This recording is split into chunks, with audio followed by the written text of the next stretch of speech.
outstanding and critical to this investigation. We are in lockstep with our partners as we continue to work through this. As I mentioned yesterday, the FBI is investigating this as an act of targeted violence, and we are continuing to work to determine a motive. In the past 24 hours, our investigative squads and specialty teams have been out all night exhausting leads, some of which have been coming in from the public via tips. Our special agents, victim specialists, child advocate forensic interviewers, and local partners have interviewed over 100 victims and witnesses to date and are continuing to interview individuals as we speak. Our Evidence Response Team, or ERT, which is a specialized team of special agents, intelligence analysts, and professional staff, are trained to process crime scenes and collect evidence. They were out all night and continue processing the scene as we speak. Our field office has stood up national equities for support. We are engaging with our Behavioral Analyst Unit, or BAU, and have received support from our Quantico Labs Division to analyze evidence collected to date. We received assistance from our FBI field offices across the country to support this case and follow down leads. While our focus is on this investigation, we want to continue to keep the victims and their families in our thoughts as they navigate through this incredibly difficult time. Please continue to reach out to the FBI via 1-800-CALL-FBI or submit tips at tips.fbi.gov. Thank you. Chief?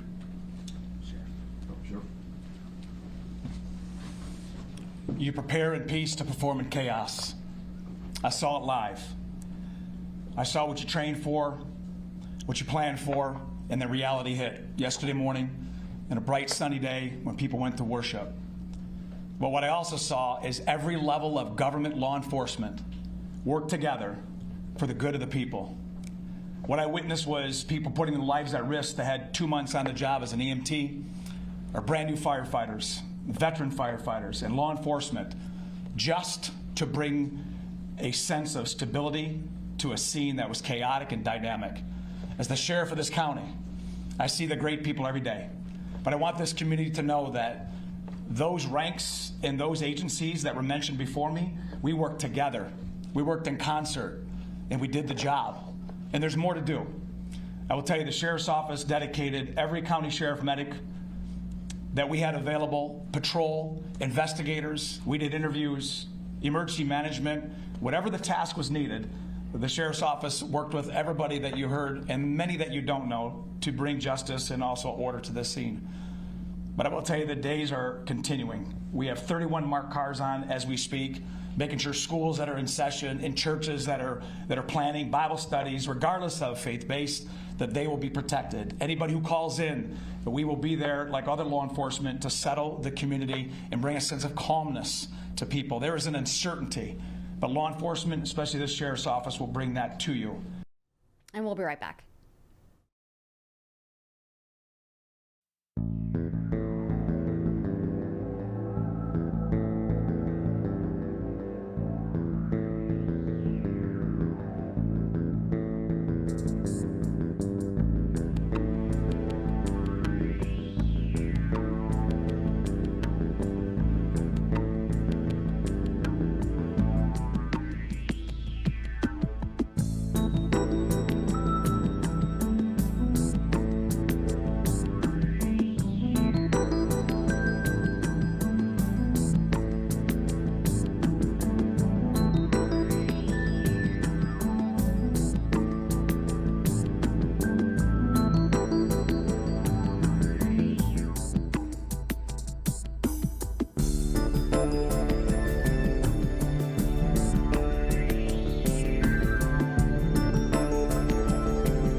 the state government here at home. The Fox Texas Sky is back with another episode of Texas The Issue Is.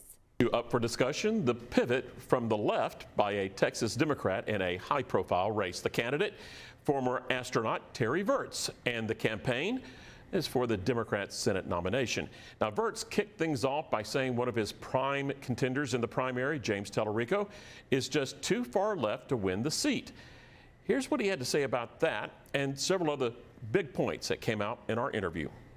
What works in the bluest of blue districts in the suburb of Austin doesn't work in the oil fields in Midland. It doesn't work in the refineries here in Houston. And I think that a candidate like me actually can appeal to a large number of Texans. And unfortunately, those statements that he's made, he's written his own opposition ads. The Democrat Party today is not the Democratic Party of my mama. She was a Depression-era child, referred to herself as a yellow dog Democrat, a Clinton Democrat later on. What are you? I'm me. I hate labels. I wouldn't say, conservative, liberal, progressive, moderate. I don't like labels. I'll talk about any issue you want to talk about, but I'll tell you my focus is on the middle class. To your point, I want to get back to being the party of JFK, to being the party of LBJ. And that's not, unfortunately, that the Democratic Party has drifted away. Our approval rating's 25% nationwide. When you go around Texas, it's hard to say I'm a Democrat and get people excited about that. You're heading down to South Texas. The Republicans have made inroads with the Hispanic population that's conservative. Right. Do you hope to make the same connection? Actually, we have some other trips set up. So yes, that's the Valley. The Hispanic population is an important part of my outreach. Where do you stand on the oil and gas industry? Look, I'm an all of the above energy policy. And the Republicans say all the above, the Democrats say all the above. They don't really mean that, right? Trump is very anti-renewable energy, which, by the way, is a huge economic driver in Texas. Where do you stand on gun control? It kind of derailed Beto O'Rourke's last attempt in the Senate campaign. Where do you stand? Are you going to come for people's guns? No. I have a 9mm about 1 foot from my pillow. I got a .357 in the other bed nightstand, and I have rifles and shotguns. I'm not an anti-gun person at all. What I am against is dangerous criminals having the guns. What I am against is crazy people having the guns. We just saw this terrible assassination. We don't know what the motive was yet, but of course we need to keep guns out of the hands of these dangerous people. So how do you improve the economy? Well, one of the things that I would not be doing would be implementing all these tariffs. So one of the first things I'll do is bring tariffs back to where the founding fathers intended, which was with Congress, not with the president. I also wouldn't have masked men dressed up like Navy SEALs going to Home Depot parking lots and rounding up housing workers. In saying that, do you think ICE is the secret police? I believe in America, law enforcement should be visible. We should know who the policemen are who are policing our streets. The Russian guys wear masks. That's how they do it in Russia. That's how they do it in North Korea. That's how they do it in Venezuela. Where do you stand on the border in regards to, are you an open border guy? Look, we need to have no illegal immigration, period. But we need to have a lot more legal immigration. And having $100,000 visas is insane. It's going to hurt. It's just going to raise prices. It's another one of the many things that Trump is doing to raise our prices. But of course, illegal immigration should not be happening. I wish that in 2024, Republicans like John Cornyn, who I'm running against, and the president, Donald Trump, would not have come out against that very tough and strong border bill. So you've been a fighter pilot, you've been an astronaut, you've orbited the world. Why get into the dangerous waters of politics? Well, when you look at what's happening, it's not normal and it shouldn't be happening. And so, free speech is under attack. Your own party has spent the past several years calling Trump a fascist, a Nazi. Do you agree with that? Well, Google the definition of fascist, and the way he's behaving is very much the way I think mob boss is probably a more appropriate term. Interesting conversation we had there. Politics is not rocket science, but I'm going to use a space rocket term for that interview, and I'm going to call it Max Q. Greg, what's your word? Rudy, plenty to choose from here. I'm going to go with catalyst. All right, Stephen, give us a word. Gonna break the rules. Steep climb. All right. Well, speaking of lawmakers, voter registration for the November 4th election starts in less than a week, and Arlena de Flores is helping you out to understand what's going to be on the ballot. To register to vote here in Texas, you don't need to know the full ballot or what you're voting for just yet. You just need to make sure that you're registered. All right, so there are a lot of things depending on where you live, that is happening that will be on your ballot. But the one thing that all of Texas will be voting on are these proposed amendments to the Texas Constitution. There are 17 of them, so we're going to break them down day by day. We're going to start with Prop 1. Best place to start, right? Okay, so here's the text of the proposition, but you're wondering, all right, what does that mean? Let's take a look. So basically, this one is focused on the Texas State Technical Colleges. All right, so this would create an endowment for the Texas State Technical Colleges. There are 11 campuses here in the state. They offer technical and vocational certifications and also 2-year degrees as well. Now, in the last school year, 23 to 24, there were more than 11,000 students enrolled in these colleges. So I always want to know, where does the money come from? Now, this would be a one-time $850 million allocation from the State General Revenue Fund. It would be used to buy land, buildings, and equipment for the system. Now, if you're wondering, how do I vote? You have 2 options, for and against. Vote for on Proposition 1 if you're willing to spend that $850 million of state money to support preparing skilled workers here in the state of Texas. You want to vote against if you're thinking you're not willing to spend that kind of money, that $850 million of state money to support preparing skilled workers in the state. Now, again, there are 17 of them, so we'll be breaking them down one by one. Early voting starts on October the 20th, but your main goal is to make sure that you're registered. So it takes less than 2 minutes to register and even less time to check and see if you are. Even if you think you're registered, you definitely want to check just to make sure that you don't miss out on your chance to vote in November. We have all the information that you need, not only on Fox Local, but also fox26houston.com. All right, for years, the Cashmere Gardens in that area have been hit hard when there's natural disasters and major weather events. City Council member Letitia Plummer and others celebrating the installation of a generator at the neighborhood's multi-service center earlier today. This celebration is not about me or even City Hall. It's about you, every single one of you. It's about the power of a community that spoke up, stood strong, and demanded change. Over the last 4 years, Houston has endured devastating challenges. We've lived through Winter Storm Uri, when families shivered in the cold without power. We endured derecho, which left our city battered and dark. We faced hurricanes, heat waves, and blackouts that expose just how fragile our system is in the face of extreme weather. Each of us, these events showed us one hard truth.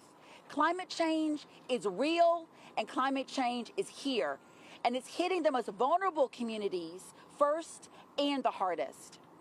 And here at Cashmere Gardens, your resiliency hub, the place meant to protect you, wasn't functioning. Not at all. When residents needed it the most, the doors were locked. There was no power. There was no refuge. There was no safe place for people to gather. And that was unacceptable. But what happened next is why we're celebrating today. You, the residents of Cashmere Gardens, did not stay silent. Leaders like Keith Downey, Huey Wilson, Joetta Stevenson, Kenneth Williams, Sandra Edwards, Daniela Flanagan, and so many others came to City Hall every week. You stood at the podium. You told your stories. You reminded the city that Cashmere Gardens deserves more than just promises. You deserved action. It was your advocacy, your voices that made this happen. My role was to carry that demand in FY 2025 budget to file an amendment to fund the generator that you see behind us. That amendment is why we're standing here today, but make no mistake, this generator exists because of all of you, because you never stood silent and you wanted to make sure your community was lit up in the times of darkness. And today, Cashmere Gardens has what it deserves, a fully functional resilience hub that will keep residents safe during power outages, disasters, and extreme weather events. This is Cashmere Gardens' lifeline. This moment is also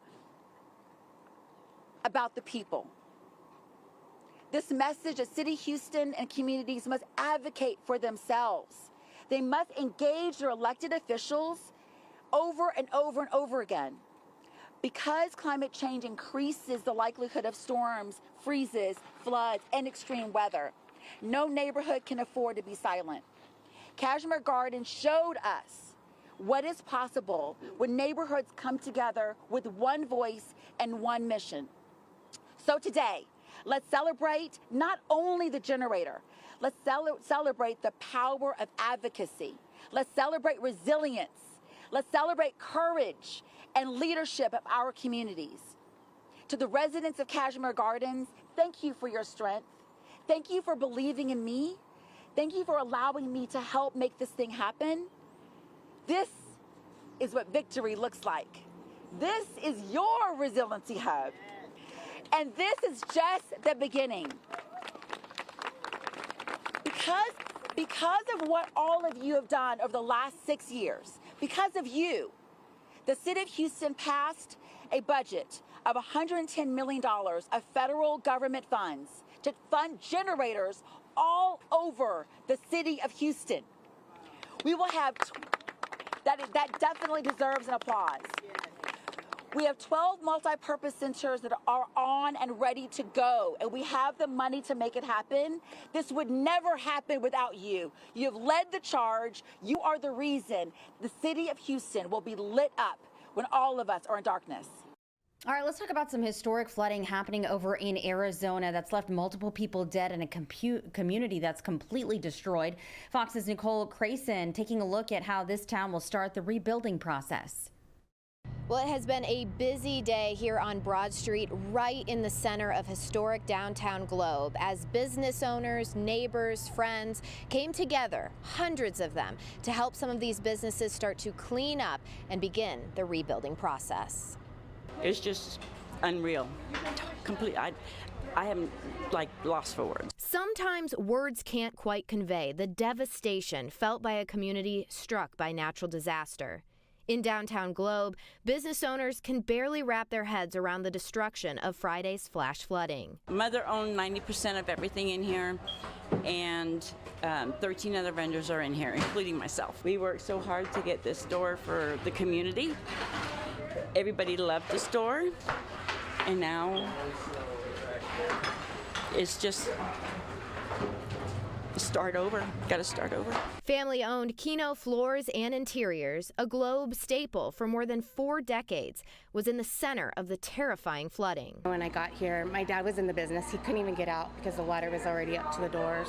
The water kept kind of coming back and back, and people just started yelling and screaming, and it's just so much chaos. But they started figuring out we need to get ropes, we need to get these people out of La Casita that were locked in there. They said there were 40 people in there. You could see people swimming in the middle of the water. David Berry, who owns multiple properties downtown, says the loss of business is tough, but he's thinking of people who lost loved ones in the waters. And that's kind of the most important thing right now, is making sure that those people are recovered, and I feel bad for those families. Things come and go, but that's the sad part of all this. Support within the community evident in the number of volunteers helping Sunday as people wait for government funding. That's the only way we're going to get this downtown fixed again, is if we have help from the state and the federal level.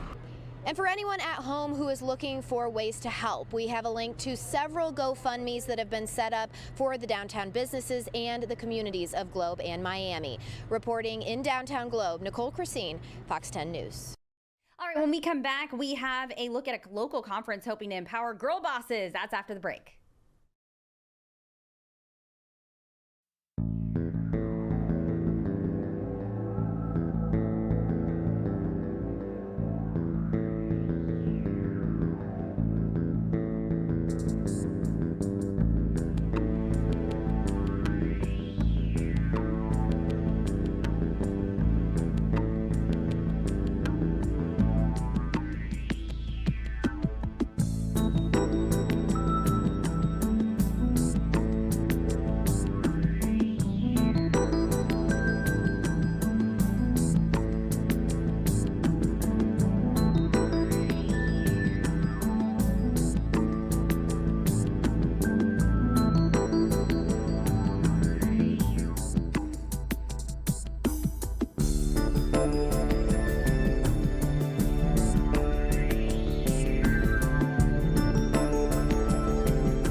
Well, the She Said Foundation is holding their annual conference later this week, and we have Latasha Norwood joining us in studio with all of the details. You guys have been around for so long. We have, and we've been working very, very hard.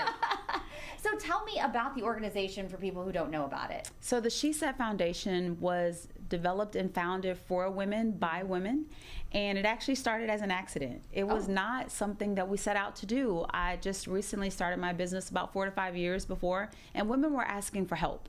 And I felt like it was disrespectful to do nothing. So I thought I'd host a dinner for a few women, and we, in less than 3 weeks, were able to mobilize and host over 200 women, which was amazing. And that was supposed to be a one-time only, and here we are 10 years later, and we've touched thousands of women. It's like your calling, and it's so needed out there because there's so many people who want to be entrepreneurs and don't know about the resources because it can be scary out there. I mean, you kind of experienced it firsthand yourself starting your own business. Absolutely, and I will tell you that there are some entrepreneurs who have started, but they still don't know what to do, and we help to solve those problems for them. And so I remember starting out and there is no roadmap, no Hey Siri that helps you. You really have to just keep doing it and maybe tap into mentors or conferences like what we do.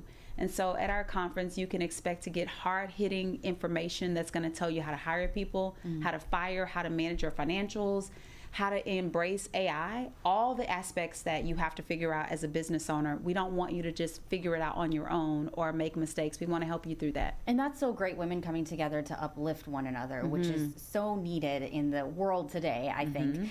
And when it comes to the event, what has been your response so far? Because it seems like it's getting bigger and bigger every year. It has. We this year did something a little bit different. We're hosting it at 713 Music Hall. I don't know if you've been there. I have. It's the huge. Newest concert venue in Houston, and it is absolutely beautiful. And so we're mobilizing 5 stages,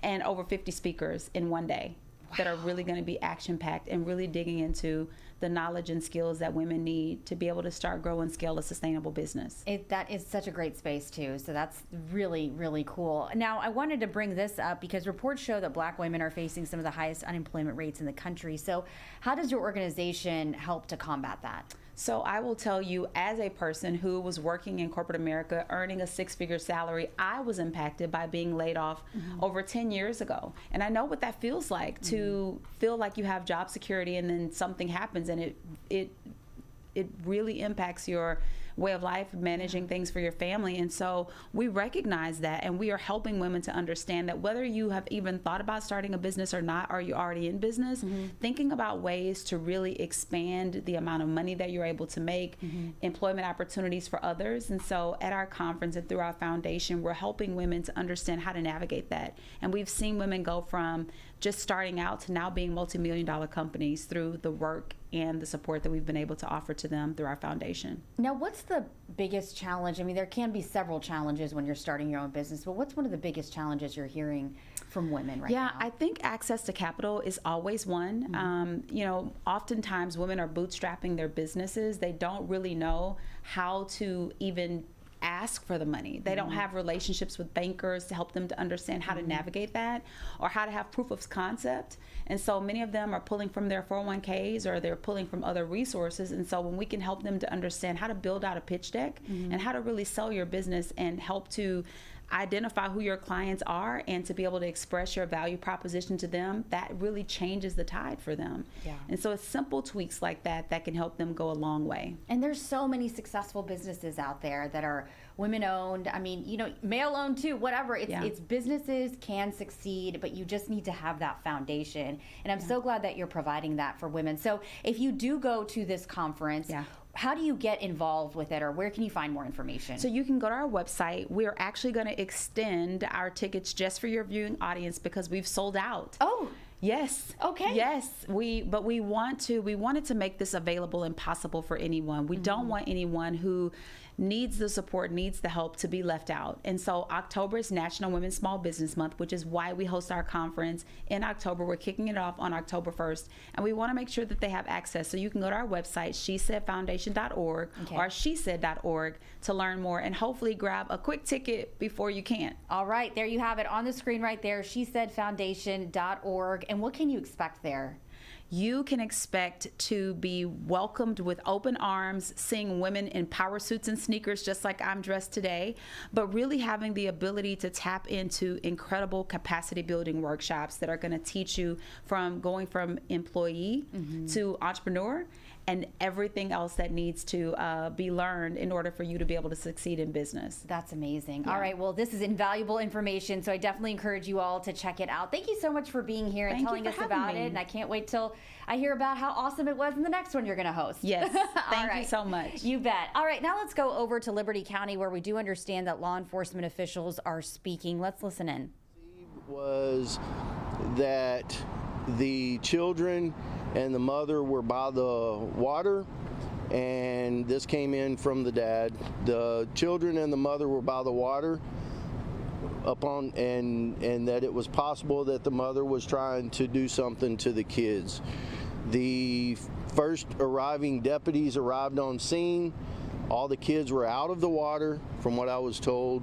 The 11-year-old was being worked on by the first deputy that arrived on scene until EMS could arrive.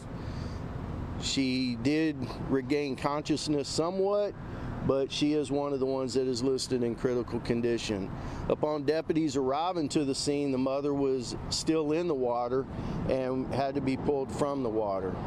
The mother did not she was not conscious upon bringing her out of the water at that time. She did have a heartbeat, but she was not breathing on her own, and she was not talking or coherent at all. The father is the one that called 911 to report the incident. He stated he heard some commotion in the front yard, possibly yelling from the kids. The father comes outside, calls 911, and it's our belief that the father is the one that pulled some of the kids out of the water. This is an active investigation. We've had investigators down at Memorial Hermann. We've got investigators behind us. We have conducted a search of the house, the residence. There's numerous locations on the house around the house that we're looking at, looking for any kind of evidence that we can find that would lead us to why this tragic event happened today. So at this time, if you have a few questions, I can try to answer some. Understand that this is an ongoing investigation, and I may not be able to answer your questions as you ask them. Was it NyQuil and vodka? So, Clarify the age and the condition of the. Was it NyQuil and vodka? Yes, ma'am. I think that was not quite clear. And also, when you say they're stable, can you actually give us their conditions? Because stable is just. Stable. Okay. So, as far as the vodka and the NyQuil, I am unsure exactly where some of that came from. We are investigating that aspect to see if there was any type of alcohol or any type of NyQuil included in this event. In reference to yours, ma'am, the ages, we have a 15-year-old female, we have an 11-year-old female, we have a 6-year-old male. The 11-year-old female is in critical condition at Hermann Hospital. She is in critical care unit. The mother is in critical condition, and I do not have her age right now, I'm sorry. The 15-year-old is in stable condition. She is talking. She is very tired. She is, she's been through a traumatic incident today involving her siblings and her parents, so she's resting well right now, I can say that. The 6-year-old the hospital is doing what they can to help him rest and keep him down. He's a 6-year-old child that's ready to get up and move around. Has CPS been called to this house before, or have y'all been called to this house before? So the Liberty County Sheriff's Office has made a call here in the past, I believe one call within the last few years, and I believe it was some sort of an assault that occurred, and I'm unsure at this point in time if it had to do with the family members that are here. The CPS has been notified in reference to this case. However, we have no recollection or no knowledge of CPS ever being here prior to the call today. So around what time did the father hear a commotion and was able to go out? Like, what's the time frame? How long did it take them to get? This is a large property to get to the kids and pull them out. So from the time he heard the commotion in the front and the screaming, it would not have taken him that long. The pond is approximately 75 to 100 feet in front of the house, and it happened on the opposite end of the pond from the house, so that would have been about another 150 feet. He did drive a vehicle down to that location.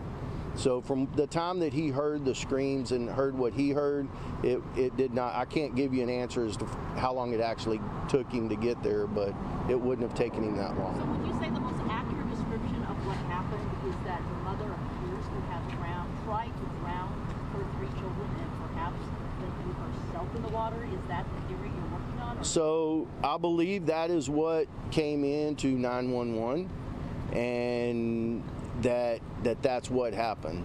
So I believe that that's what the dad originally stated when he called 911.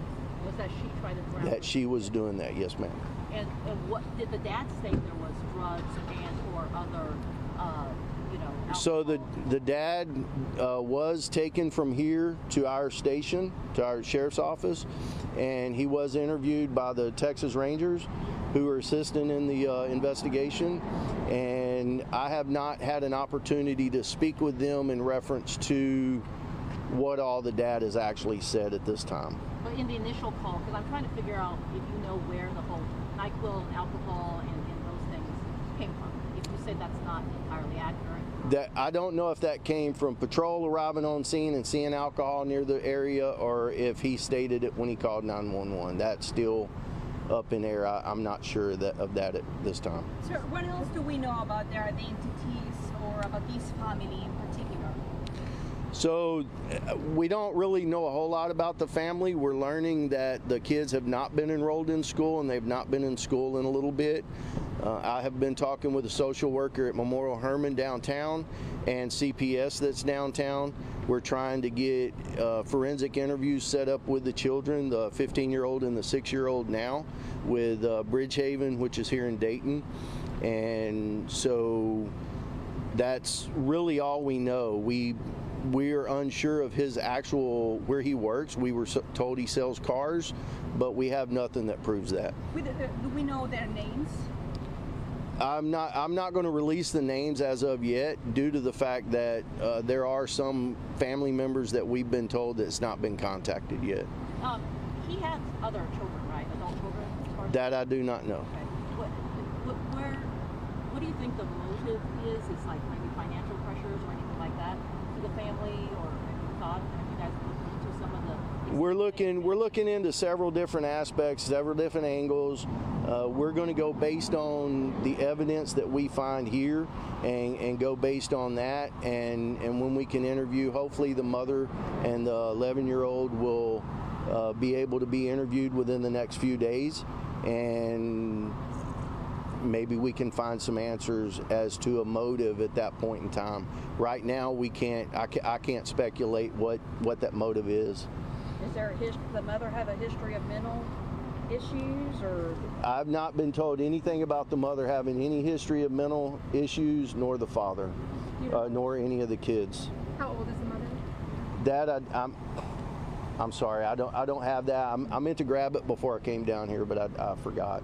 Do we know if they're from this region, if they've been living here for a long period of time? So we did look into that, and the property was, they've owned the property and built the house that they live in now in 2017. So they've been living here since 2017.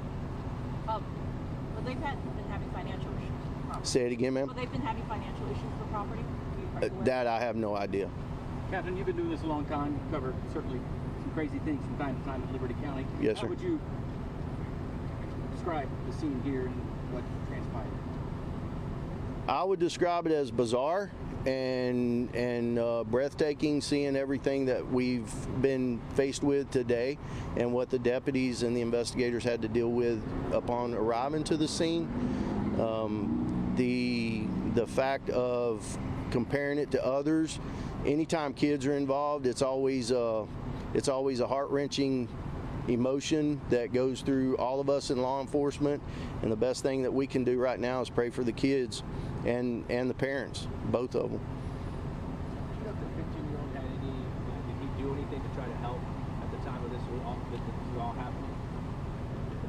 I'm sorry, I didn't quite hear you. Did they help in any way to try to pull, or was it the dad? The 15-year-old, I believe it was the dad that was helping get anybody that was in the water out of the water. Upon the deputies arriving, the kids were wet, the dad was wet, and the mother was still in the water. And the deputies are the ones, I believe, that got in and got the mother out of the water. So right now, you say you're focused on the mom as the suspect or perpetrator?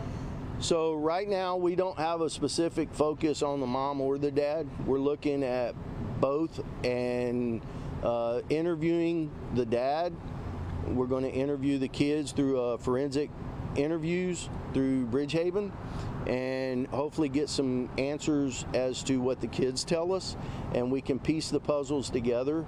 And if all the evidence points towards mom, then we'll move in that direction. If it points towards dad or both, then we'll move in what direction that it leads. We'll go based on what we're told through interviews and all the evidence that we collect here on the scene. Is it fair to say it's the father? The dad's the one who told you he heard the commotion outside, right? That's his story, but you're still working to corroborate if that's actually the case. That's the story we're getting, yes, ma'am. Do you know if they had cameras on site? We have looked, and there is a Ring doorbell camera, but we have not been able to determine whether it works or not. There's no other camera system on the property. Is the father going to be detained in any way for further questioning? The father rode cooperatively with one of the deputies to our office, and once he was finished being interviewed by the Rangers there, then he was given a ride to a family member's house, and so he's been pretty cooperative up to this point. Can you talk to us about how the Rangers are involved in this investigation? How they what? How the Rangers get into the investigation? What is their role in this investigation? So the Rangers, actually, we're very fortunate in Liberty County to have two Rangers assigned to this area, and both of them actually have offices in our building.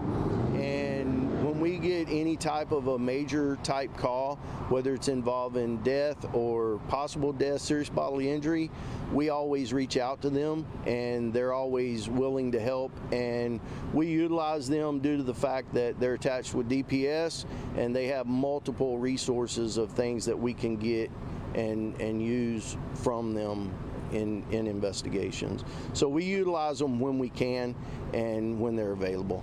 Are you guys investigating this as an attempted murder? I can't answer that at this point in time. All I can say is right now we have 3 children that one critical, 2 stable. We're praying for the one that's critical, hoping that everything works out good with her, and then whichever direction the investigation leads us with the evidence, then we'll put that out at a later date.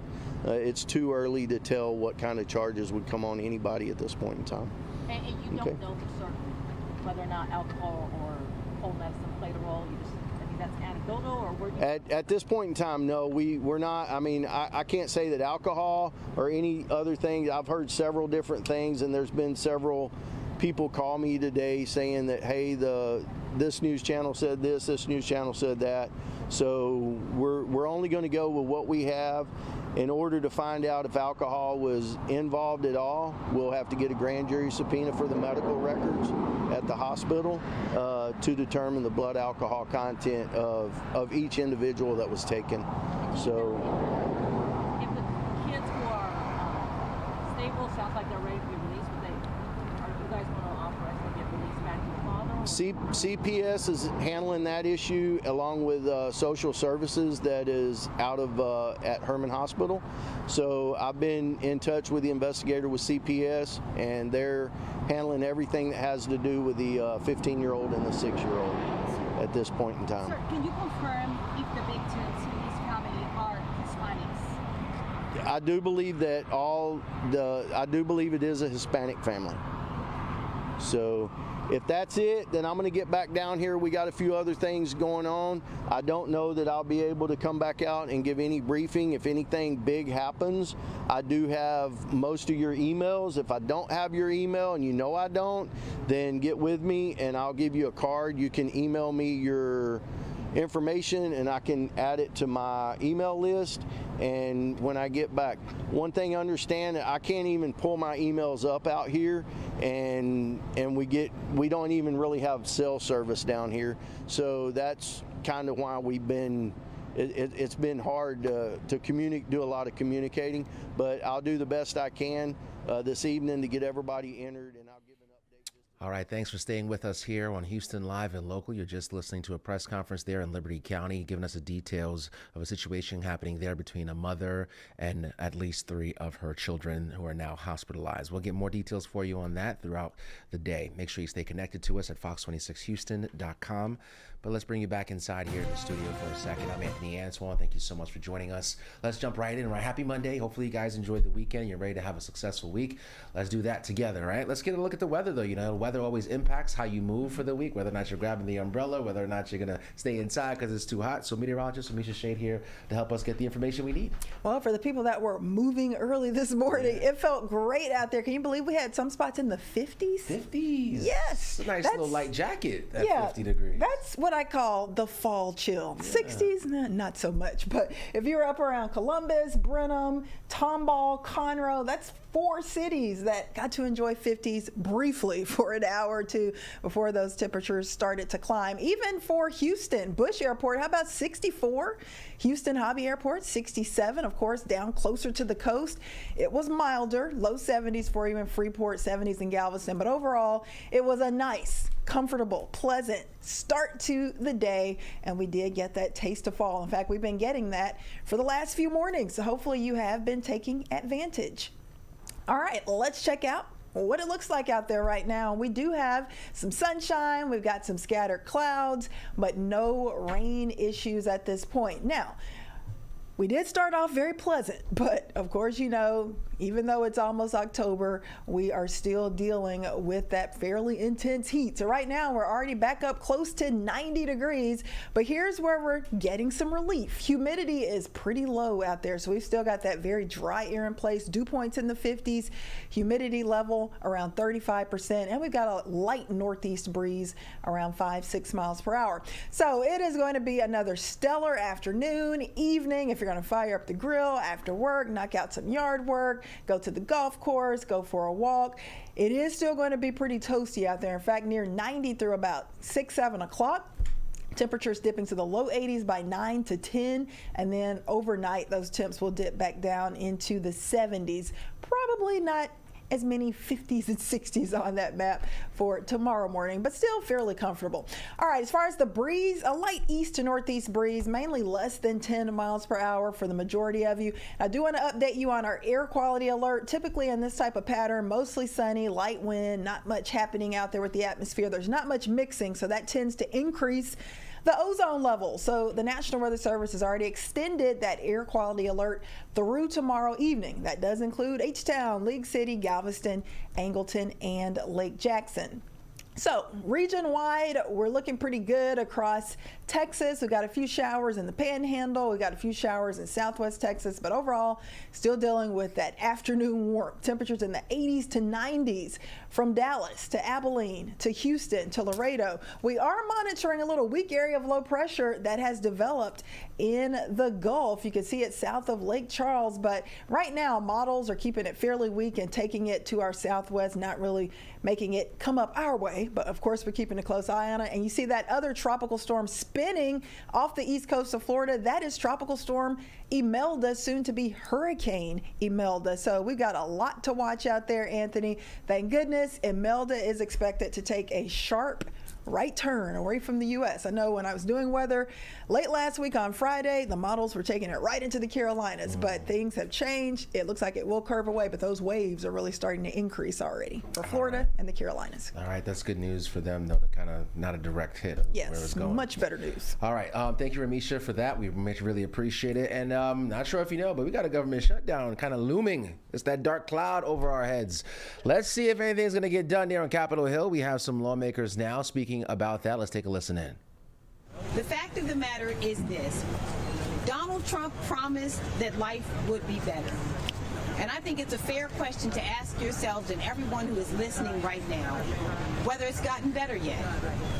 Have the price of groceries gone down? Have you noticed that it is cheaper, the cost of housing? Have the cost of goods gone down? We're seeing now that the cost of health care, next month a lot of people are going to be receiving notices regarding their insurance premiums, and they will note that those premiums will go up close to 20%. And so I'm asking right now, has it gotten better? And I think the answer to that is a resounding no. Americans need not to look they don't have to look at jobs reports each month to know what is obvious to them. When you go to the grocery store, the fact is it's just obvious. Just yesterday, I ordered some groceries. When they came to my house, I couldn't believe it. Couldn't believe it. $100 in a bag and a half of groceries. But this is what most Americans are experiencing right now. And in a matter of weeks, over 20 million Americans will receive notices that the price of their insurance will go up. And this is all thanks to the Republicans. And what do ineffective leaders do when things aren't going their way? Well, they shut it down. And that's what these Republicans hope to do in this moment, is to shut down the government because of this administration's sheer incompetence. Now, I want to make it clear, everybody's asking, well, who should be blamed? Well, you know what? Let's look at it. They have the keys to everything, to the Senate, to the House. They have the White House. And so there is no question as to who controls the outcome here. All of us want the government to remain open, and we expect the Republicans to negotiate with us in good faith so that we are not continuing to harm the American people. And again, you don't have to listen to us regarding the harm. Just go to the grocery store, again, and ask yourself whether any of it has gotten better. Ask yourself whether the cost of living for the average American has gotten cheaper and better, and I will tell you the answer is a resounding no. So I'm going to hand over now the microphone to NTEU President Doreen Greenwald.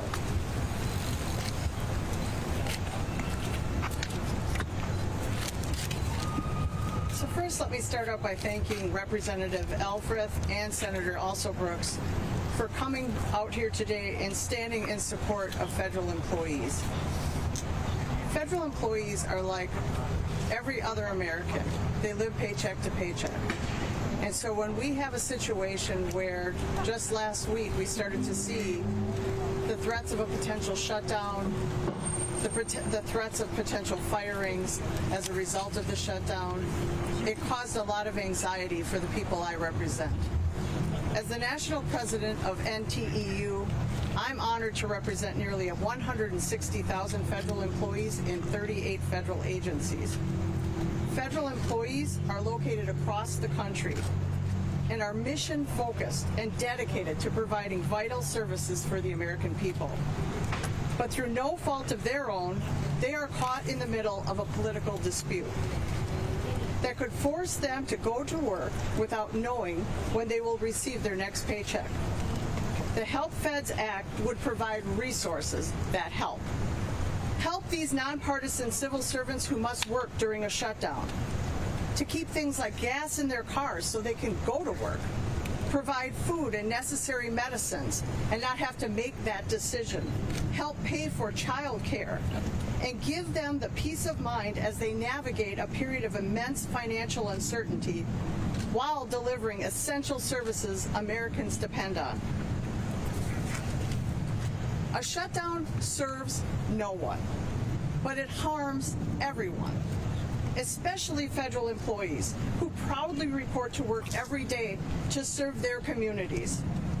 My hope is that everyone works together to provide the necessary resources to fund the government deliver services to the American people, and avoid a wasteful and costly government shutdown. I am grateful for the people standing behind me today that are willing to stand up and support federal employees. They know the oath they took to the Constitution and the dedication they have to serving Americans. Without a budget, they are being pushed to the brink. So with this kind of action, the Help Feds Act, it'll give them a little peace of mind to navigate an unfortunate shutdown that does not have to happen. Thank you. I'd like to introduce Congressman Hoyer.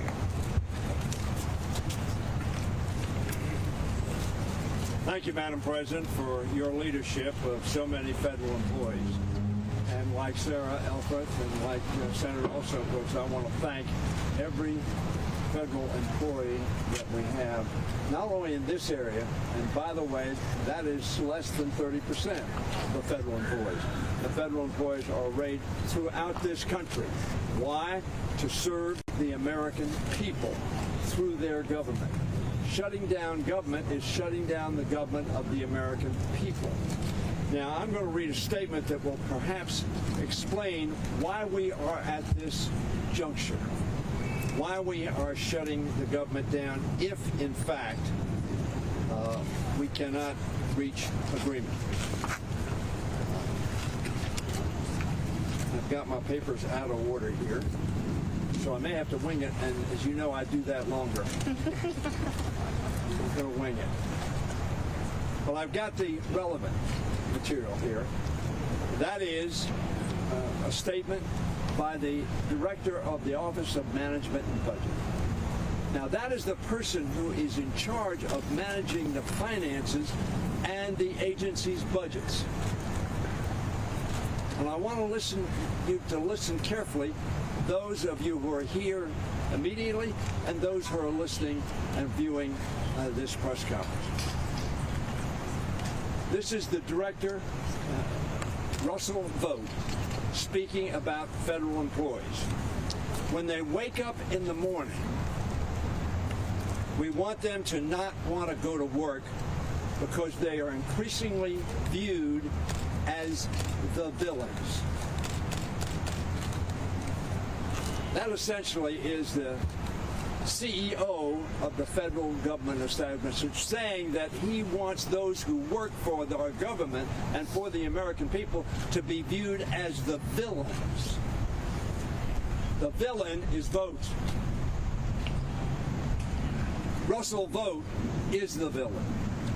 He went on to say this: when we want their funding to be, listen to these words, shut down. The CEO is saying we want their funds to be shut down. That's why we have this impasse. And guess when the last big shutdown was? Yes, you guessed it, 2018. Who was President of the United States? Donald Trump, who said a shutdown is not a bad thing. A shutdown is an awful thing, a terrible thing. For whom? The American people. So this isn't the words that we want to shut down their spending of just a passerby or a member of the Congress of the United States. It is the CEO of our government. This administration has waged a crusade against our federal workers, a crusade against our federal government these past 9 months, and this looming shutdown is their latest salvo. Now, Senator Brooks said they're in charge of the Senate, they're in charge of the House, they're in charge of the White House. Not a single appropriation bill less than 48 hours before the government shuts down has been passed by the Republican House, by the Republican Senate. Now they passed some parts of those bills. All right, you were just listening to Democrats there outside of the Capitol speaking in regards to the looming government shutdown. Now let's head over to the Senate, where on the floor we have Senator John Cornyn speaking. Let's take a listen to his remarks. when the shoe was on the other foot.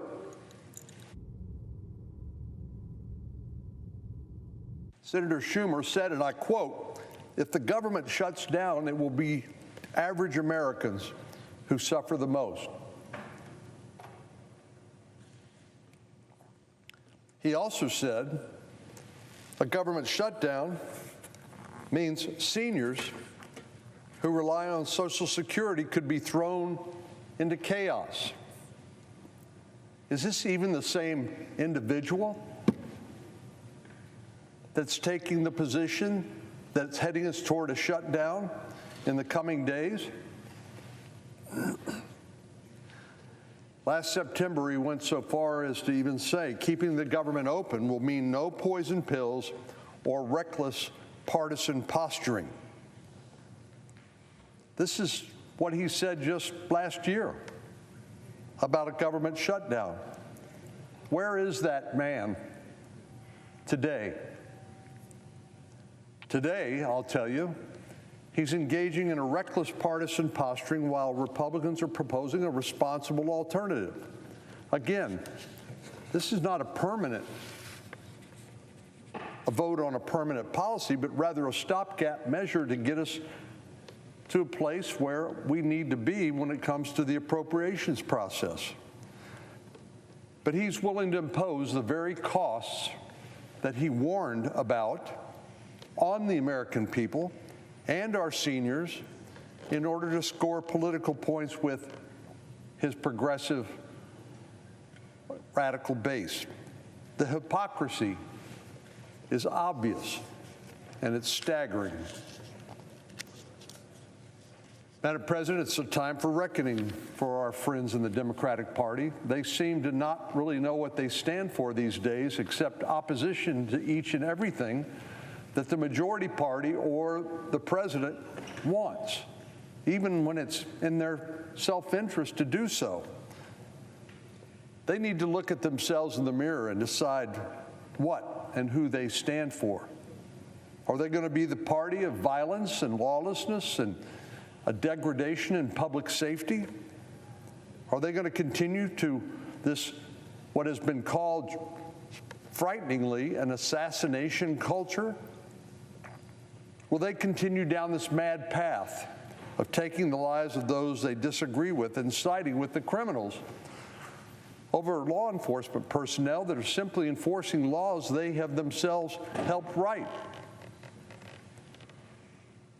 And will they continue on prioritizing their ideology ahead of responsible governance?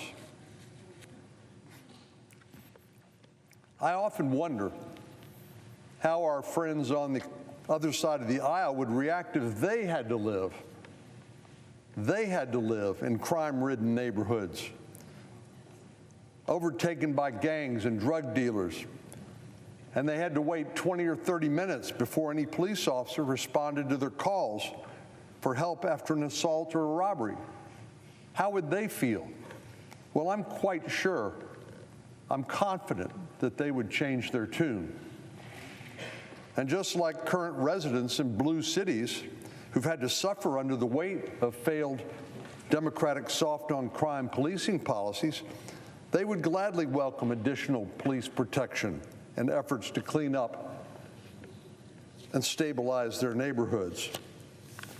But sadly, most Democrats, at least so far, here in Washington, D.C., have appeared to be completely tone deaf and rarely hear the true voices of the people whose lives they assume they represent, people living in these inner cities. As you would imagine, the government shutdown top of minds for all lawmakers. Now, Senator Corning offering criticism of Senate Minority Leader Chuck Schumer. We'll be right back with more Houston Live and Local after this quick commercial break.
All right, that's it for us for right now on Houston Live and Local. Stay tuned, though. The Caroline and Rashi Show is coming up next, and I'll be back here for you from 4 to 5 alongside Coco Dominguez for Texas Live and Local. We got a fun show planned, so hopefully you guys will stick around. I'll see you later.